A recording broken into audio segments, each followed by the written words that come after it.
신율의 뉴스 정면 승부 3부 시작합니다. 매번 3부마다 여러분들께 오늘 하루에 있었던 정치 뉴스 말고요. 정치 뉴스는 저희가 뭐 1부, 2부, 4부까지 계속 말씀을 드리니까 그거 말고 중요한 뉴스 압축해서 여러분한테 전해드리는 정면 브리핑 시간인데요. 오늘도 여러분한테 중요한 뉴스 압축해서 말씀드릴 김영민 아나운서 나와 있습니다. 어서 오십시오. 네, 안녕하세요. 예. 이러다가 뭐 오늘도 추워요? 맨날 추우니까. 재밌는 얘기 해드릴까요? 물어보나 마나 뭐요? 오늘 제 방송 인생에서 최대 위기가 한번 왔었어요. 왜요? 저 아까 낮에 방송하다가 네. 딸꾹질이 나더라고요. 야, 그거는 어떻게 할 수가 없어요. 진짜 안 멈춰지더라고요. 그래서 이제 짧은 멘트여서 꾹 참고 했는데 진짜 큰일 날 뻔했습니다. 근데 그거 사실은 뭘 마실 때 숨을 멈추면서 계속 들이키면 그러면 멈추긴 멈춰요. 그러니까 옆에 물 한 잔도 없는 거예요. 당장 10초 뒤에 해야 되는데 이게 물을 항상 지참을 해야죠. 진땀 나더라고요. 네. 진땀. 그래서 더웠구나. 네, 오늘 좀 괜찮습니다. 이게 11월 달인데 어떻게 날씨가 11월 달 날씨가 아니에요? 아니에요. 산타 할아버지도 이거 반팔 입고 오겠어요. 예? 그러니까요. 난 딴 건 걱정이 안 되는데 산타 할아버지가 제일 걱정이 되더라고. 네? 아직도 산타 할아버지 기다리세요? 당연하죠. 산타 할아버지 안 나는 하셔요? 원래 이 좋은 일을 많이 하고 살기 때문에 아마 이번에도 큰 선물을 하나 갖고 올 거라 생각이 드는데 어제 누구는 또 저한테 그러더라고요. 전화 혹시 안 왔냐 이런 얘기를 하는데 전화는 선물이 아니고요. 네. 전화는 그거는 그게 아니고 근데 산타 할아버지 선물 받아본 적이 없는 모양이네, 우민 아나운서. 어릴 때 저만의 이제 산타 아빠라고 이제 계셨는데 이제는 제가 혼자 사니까 산타 아빠가 안 계셔서. 그렇구나. 근데 하여간 산타 할아버지가 있다라고 믿으면서 사는 게 우리 정신 건강에서 굉장히 좋습니다. 그럼요. 희망과 꿈이 있다라는 것. 이거는 굉장히 중요한 거거든요. 사는 데 있어서. 그렇죠. 네. 근데 요새 바빠가지고 희망 꿈을 생각할 여유가 없겠지만 교수님께서 선물을 주실 수도 있다. 이런 희망을 갖고 제가 한 달 동안 열심히 이런 거는 뭐냐면 이제 우리가 압력이라고 그러는 거죠. 이게 선물이 아니라 압력이라고 그러는 거죠. 예. 근데 유튜브 김영민 아나운서 크리스마스 선물 주고 싶어요 이러셨으니까 산타는 있다라고 믿는 것이 중요합니다. 있습니다. 믿습니다. 그럼요. 믿습니다가 아니고 그거 잘 모르시는구나. 네? 믿습니다. 네. 네. 믿습니까? 뭔가 했네요. 네. 자, 오늘 먼저 이것도 아주 머리 아픈 얘기인데 북한하고 러시아가 전쟁 시 지원한다는 내용의 조약 비준했다는 얘기부터 알아볼까요? 네, 이 내용을 좀 보면 지난 6월에서 체결이 된 북러 조약, 한 나라가 침공을 받아서 전쟁 상태에 처하게 되면 지체 없이 서로 간의 군사 원조를 제공한다 이런 내용을 담고 있는데요. 조선중앙통신이 오늘 보도한 내용인데 지난 6월 19일 평양에서 체결된 이 조약에 김정은 국무위원장의 정령으로 비준이 됐다라고 밝혔고요. 앞서서 지난 9일에 푸틴 러시아 대통령 역시도 이 조약에 서명을 한 상태로 북한도 같은 절차를 마무리한 겁니다. 파병 공식화할 수 있겠네요, 이제. 네, 그죠? 그렇습니다. 네. 이제 조약을 비준했기 때문에 북한군이 본격적으로 전투 참여를 하는 것이 아니냐 이런 관측이 나오는데요. 그래서 우리 통일부 당국자도 이 비준서 교환을 통해서 공식적으로 파병을 연관시킬 가능성이 있다고 했고 또 조약의 이행 의지를 과시하는 측면이 있다고 봤습니다. 그리고 이 비준서를 교환하는 의식도 열 수 있다라고 전망을 하고 있는데요. 그리고 지금 미 대선도 불과 며칠 전에 있었는데 북러가 이 기간까지도 종합적으로 고려해서 비준 시기를 조율했지 않느냐 이렇게 우리 당국은 보고 있습니다. 이번 북한 매체에서 보도된 걸 보면 국무위원장 정령으로라는 표현이 등장하는데 통상적으로 이 정령이 법령이라는 의미라고 하고요. 국무위원장 정령으로 발표한 건 이번이 첫 사례라고 지금 우리 정부 통일부 당국자는 설명을 하고 있고 방송 직전에 봤더니 중국 입장 나왔는데 여기에 대해서 두 독립 주권 국가들의 일이고 그들의 일이다 이렇게 좀 선을 긋는 모습이었습니다. 속으로는 부글부글하겠죠. 근데 정령이 그런 뜻이구나. 정령은 원래 이 뭐 이렇게 숲 속에 사는 요정 그 정령이요? 이런 정령이죠. 이게 국무위원장 정령이라는 게 야 몸집에답지 않게 이게 정령이라는 얘기를 뭐 더 어려운 뜻이 있나 했더니 네. 그 정령을 말하시는 줄 몰랐네요. 그렇군요. 근데 사실 이게 참 우리로서는 기분이 좀 껄끄러운 게 사실은 트럼프 이제 집권 2기가 되는데 트럼프 신임 이제 대통령 당선인은 모든 거를 비즈니스 관점에서 보는 사람이기 때문에 동맹이라는 것도 이게 일종의 딜의 대상이라고 보는 사람이거든요. 네. 그렇기 때문에 이게 상당히 이 동맹이라는 의식이 굉장히 약한 사람이기 때문에 근데 뭐 러시아하고 북한은 뭐 이게 막 엄청난 이 동맹 관계에 이제 들어가고 우리는 약해지고 이렇게 되면 사실 우리로서는 기분이 굉장히 안 좋죠. 그렇기 때문에 제가 볼 때는 이건 저의 개인적인 생각입니다만 자체적인 핵무장 여론이 더 높아지지 않을까 이런 생각이 들기는 합니다. 분명한 거는 우리가 핵무장 얘기가 나올수록 여러 가지 반대 의견도 나올 수 있지만 중요한 것은 지금 현재 그러면 어떻게 할 것인가 이런 부분 뭐 북한과 대화를 해서 비핵화를 한다. 지금 미국이 북한을 핵 보유국으로 인정하느냐 마느냐 하는 얘기가 나오는 판국에 이제 그런 얘기는 좀 그만합시다. 그 실제적인 현실적인 입장에서 우리는 어떻게 해야 되는가를 온 국민이 정말 지혜를 모을 필요가 있습니다. 왜 온 국민이냐? 우리의 생존에 관한 문제이기 때문에 그렇습니다. 자, 그리고 동독여대가 요새 시끌시끌해요. 이 남녀공학 뭐 이런 전환을 논의하면서 학생들이 지금 시위하고 있죠. 그렇습니다. 굉장히 거세게 반발하고 있습니다. 학생들이 대자보나 근조화한을 보내는 등 반발을 하고 있고 피켓 시위까지 지금 벌이고 있는데 학생 몰래 추진한 공학 전환 결사 반대, 여성의 배움터에 남성은 필요 없다. 이런 문구가 적힌 피켓과 대자보를 캠퍼스 안에서 볼 수가 있고요. 그리고 학교 본관 앞에 지금 꽈잠바를 벗어두는 그런 시위도 하고 있고 스프레이로 학교 내외부 벽이나 바닥에 반대 문구로 시위를 벌이고 있습니다.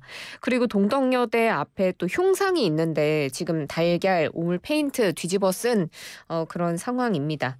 동덕여대 총학생회에서 입장문을 발표했는데 여성 차별이 존재하는 한 우리에게 여자대학은 사회에 만연한 차별과 혐오에서 안전한 논의의 장을 마련해 준다. 그러므로 여자대학으로서 당연히 해야 할 여성의 권리 신장을 도모해야 한다라고 이 남녀공학 전환 철회를 촉구했고요. 이제 동덕여대 측은 학교 발전 계획을 고민하다가 나온 의견 중 하나고 아직 구체적 논의는 이루어지지 않았다라는 입장입니다. 그런데 사실 이런 남녀공학 전환은 교육당국의 인가가 필요 없이 대학이 자율적으로 결정할 수 있는 부분이라고 교육부는 밝히고 있습니다. 제 기억으로는 지금의 세종대학이 원래 수도여사대 그 여자 대학이었고 상명여대도 지금 상명대학교가 됐죠. 여대 중에서 이제 대학교로 남녀 공학으로 변한 사례가 몇 경우 있기는 한데 아마 그 대학의 입장에서 볼 땐 학생 수가 자꾸 줄 수밖에 없는 상황에서 지금 아마 이런 방책을 내놓은 거 아닌가. 물론 고려를 한다고 하지만 그런데 근데 여기 출동한 경찰관이 왜 이런 얘기를 했는지 전 이해를 못하겠어요. 예? 이 발언이 또 이 남녀공학 전환 문제와는 다른 논란으로 좀 번지고 있는 그런 상태인데요. 지금 시위가 격화하자 신고를 받고 출동한 경찰이 이 시위 현장을 좀 이렇게 진화하는 과정에서 이런 발언을 했습니다. 여러분 선생님 되시고 나중에 아기 낳고 육아하고 하실 텐데 뭐 이런 발언을 했는데 이 말이 끝나기도 전에 학생들이 굉장히 반발을 했습니다. 경찰관을 향해서 그러면 당신이 임신을 해라. 뭐 이런 이야기를 하기도 하는가 하면 굉장히 반발이 거셌는데 여기에 대해서 종암경찰서 관계자는 소화기 가지고 문짝을 내리치고 부수려고 하고 있으니까 불법행위 하지 말라는 취지에서 한 말이다. 앞으로 아이도 생기고 육아도 하실 분들이 그렇게 행동하시면 나중에 애들 교육 어떻게 하시려고 하느냐 이런 발언이었다라고 해명을 했습니다. 이게 그러니까 불법행위 하지 말라 이렇게 얘기를 하는 것까지는 거는 그건 당연하죠. 경찰관으로서. 하지만 중요한 것은 이게 사실은 그 어떤 여성에 관한 인식에 관한 문제인데 제가 항상 하는 얘기지만 아이를 낳고 안 낳고 결혼을 하고 안 하고 이러는 것은 주체적인 여성의 결정 권한에 속하는 거지 이것을 미리 예견하듯이 얘기하니까 지금 이 문제가 이렇게 발생하는 거거든요. 네네. 그렇기 때문에 저는 항상 그래요. 그 되게 황당한 일들이 좀 있었죠. 과거 정권에서 예를 들면 예전 정권들에서 뭐 가임 여성 지도를 만들어 가지고 문제가 굉장히 심각해졌던 적도 있고 이런 적이 있는데 중요한 건 이거는 인식 이게 본인은 이게 아무렇지도 않게 얘기를 하는 거지만 그 인식의 전환이 필요하다는 거예요. 제가 왜 그러냐면 제가 딸 둘 가진 아버지임과 동시에 우리나라 초대 여성부가 생겼을 때 제가 여성부 자문위원이었었거든요. 그리고 또 하나 아직도 제가 가르치는 과목 중에 하나가 여성학입니다. 그렇기 때문에 그런 차원에서 제가 이렇게 볼 때는 뭐 이분이 말하는 취지 근데 취지하고 사실 이 내용하고는 저는 이게 매치가 잘 안 돼요. 그렇기 때문에 조금 좀 인식을 바꿀 필요가 있다라는 생각은 분명히 제가 말씀드릴 수 있고요. 그런데 이 여대 존폐에 대한 논의 이게 이제 동덕여대를 중심으로 해서 다시 얘기가 나오는 모양이에요. 네, 그렇습니다. 사실 여대의 설립 취지는 과거의 가부장제 이런 상황에서 여성 교육권을 보장하기 위함이었는데 이제는 과거와는 좀 달라졌지 않느냐. 지금 상황에서 여대는 불필요하다 이렇게 보는 시각도 일각에서는 존재합니다. 그렇지만 또 지금의 여대가 하는 역할이 있다라는 반대 여론도 있는데 성차별, 성폭력, 성범죄 혹은 뭐 소수자에 대한 의제를 연구하는 학문적인 기반으로서 여대가 여전히 기능을 하고 있다라는 학계의 입장도 있고요. 실제로 여대 학부 과정이나 대학원 과정에 보면 여성학에 대한 수업을 좀 다양하게 제공하고 있기도 합니다.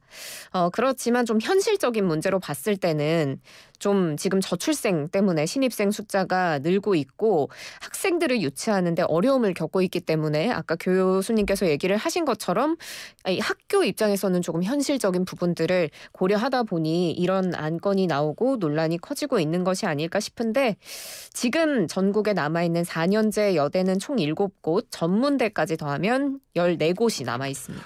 근데 이제 여대가 왜 있어야 되느냐. 저는 사실 여성 문제의 역사성에 입각해서 이 문제를 접근해야 되는 건 아닌가. 저는 그런 생각을 하기 때문에 학생들의 입장은 전 충분히 마땅히 존중돼야 되는 건 아닌가 이런 생각을 개인적으로 하게 됩니다. 이거는 우리가 얘기할 게 이게 지금 나와 관련돼 있는 얘기네. 비만의 기준이 웃지 마세요. 네. 비만의 기준이 앞으로 바뀔 수 있다고. 그렇죠? 이거 올려야지 사실. 이 기준 올려야 돼 이거. 아니 교수님이 갑자기 자기 성찰을 하셔서 아니 맞아요. 나에 대한 얘기는? 내가 이거 별 얘기 다 한다. BMI 내가 24.9인가 그래요. 어머, 정말요? 네. 지금 이 BMI를 이거 올려야 돼.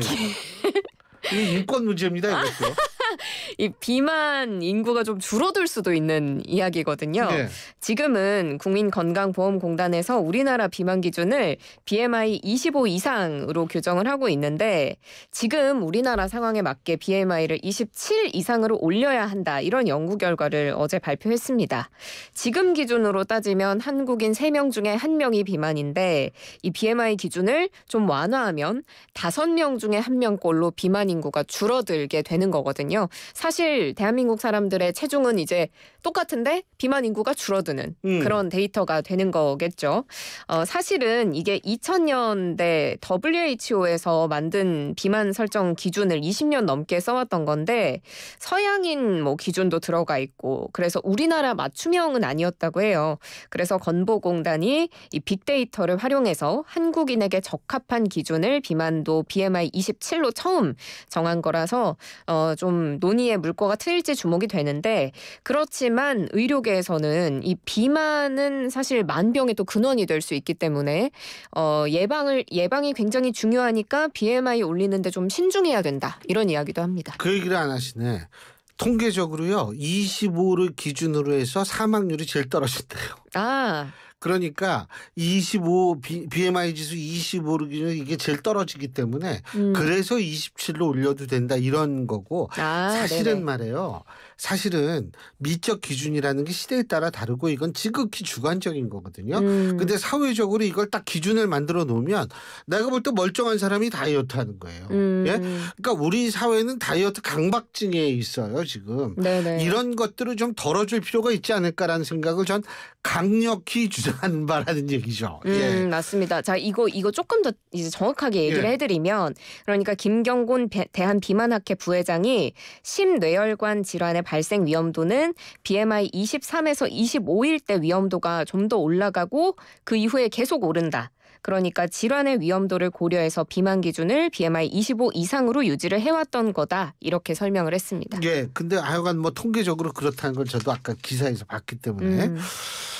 근데 이 초가공식품을 많이 먹은 아동들이 대사질환에 걸릴 위험성이 높다 이런 얘기도 있죠. 네, 그렇습니다. 초가공품이라고 하면 뭐 라면, 패스트푸드, 탄산음료, 과자 이런 걸 말하는 극도로 가공된 식품을 말하는 건데요. 내가 다 좋아하는 것들만 있네. 저도 굉장히 좋아합니다. 질병관리청 국립보건연구원이 이런 걸 많이 먹는 아동군에서 대사질환에 걸릴 위험성이 크다는 연구 결과를 내놨는데, 섭취 수준이 가장 높은 군이 가장 낮은 군에 비했을 때 지방간 위험 1.75배 높고 인슐린 저항성에 대한 위험도 2.44배 높았습니다. 지방간에 대한 위험, 그러니까 중증도 이상의 지방간 위험은 무려 4.19배 높은 것으로 나타났기 때문에 어렸을 때 이런 대사질환에 걸리는 게 굉장히 심각한 문제인 만큼 초가공식품 섭취를 좀 자제해야겠다, 이런 이야기를 드립니다. 전 라면을 굉장히 좋아해요. 저희 와이프가 못 먹게 하지 않으면 저는 매일 라면만 먹어도 되거든요. 네, 저는 진짜 라면 좋아합니다. 안 좋아해요? 돼요, 안 돼요. 그러면 안 돼요. 적당히. 초콜릿 좋아하거든요. 저 진짜 좋아해요. 아유, 진짜 모두 갑자기 먹는 얘기를 하니까 분위기가 달라지네. 여기까지 합시다. 수고하셨어요. 고맙습니다. 김영민 아나운서였습니다. 여러분 안녕하세요.